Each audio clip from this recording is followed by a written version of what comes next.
You have seen this line before on a tattoo, on a coffee mug, on a slide someone posted after a breakup. The wound is where the light enters you. It's probably the most quoted sentence attributed to Rumi anywhere in the English speaking world. It shows up in therapy offices, in self help books, in Instagram captions written at 2 a.m. And here's the uncomfortable question very few people ask. Did the real Rumi, the 13th century Islamic scholar and Sufi mystic we met in our last episode, actually wrote this? Or did something get lost, simplified, and quietly rewritten on the way from Persian to your Instagram feed? The answer is more interesting than a simple yes or no, and it tells you something important about how an 800-year-old idea survives translations, fame, and the internet. Most sources trace this line to Rumi's Diwan-e-Shams Tabrizi, the same sprawling collections of poetry born out of his grief over Shams, the companion we covered in episode 1. It's often called Rumi's single most quoted line. But here's the part that surprises people. There is no single agreed upon traceable Persian couplet that scholars point to as this exact line right here in the original text. Unlike some of his most famous verses, which have been tracked back to specific manuscripts, specific pages, specific centuries of copying, this particular phrase floats in a strange space. It's repeated constantly, it's attributed confidently, but the paper trail back to an original Persian is much thinner than you would expect for the most famous Rumi quote in the world. This isn't unique to this one line either. It's part of a much bigger story about how Rumi reached the West in the first place, and that story has a name. If you have read Rumi in English, there is a very high chance you read him through one man, Coleman Barks. Barks was an American poet and university professor, not a Persian speaker, not an Islamic scholar. By his own account, he never learned to read Persian and worked instead from older, more literal translations done by actual scholars before him. He took those literal, often dense academic translations and rewrote them as flowing, accessible, contemporary free verse versions designed to hit an American reader directly in the chest.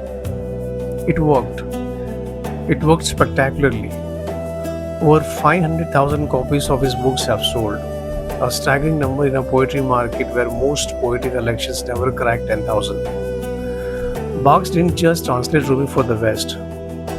In a very real sense, he invented the version of Rumi the West fell in love with. But here's where it gets complicated. Critics, many of them Persian scholars and Muslim writers, argue that in making Rumi accessible, Barks systematically stripped away the religious skeleton the poems were actually built on. Rumi was not writing generic spiritual poetry about love and oneness in the abstract.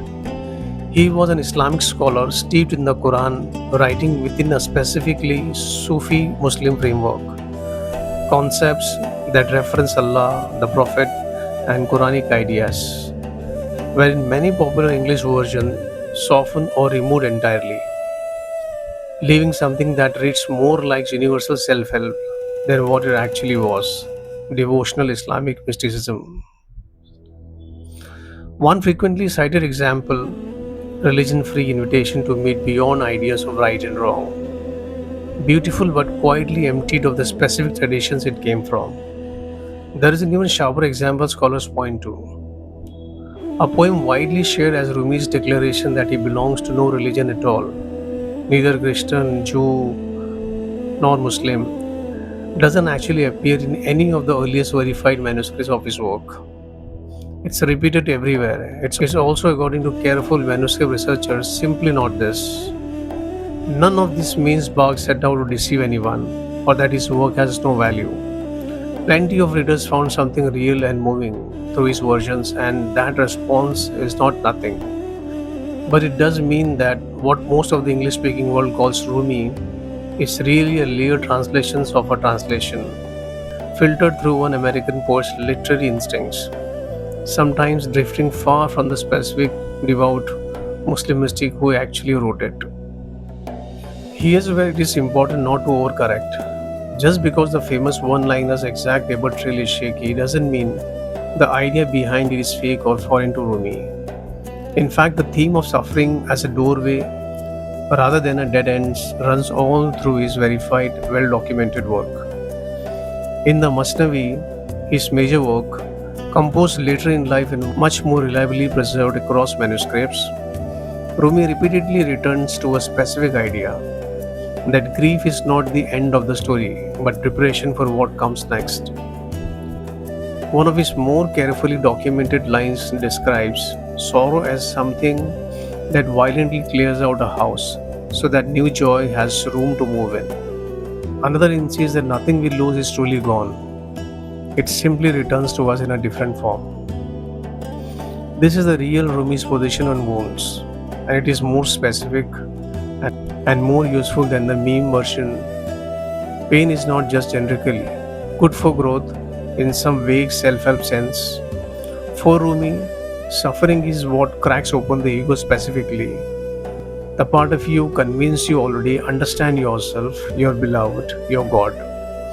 Loss breaks that false certainty, and it's only in that broken, humble state that something truer can get through. Remember Shams, the disappearance, the 40 days from episode 1. This is an abstract theology to Rumi. It's autobiography. He did not arrive at suffering's opens you to truth as a philosophical position he reasoned his way into. He lived it, losing the person who had cracked him open in the first place and finding that the only way through the loss was to let it keep cracking open rather than sealing back over. So the wound is where the light enters, whether or not it's an exact verifiable line from his pen, is at minimum a reasonably accurate summary of something Rumi spent his entire later life writing about in much more specific, much more Islamic, much more hard-won language.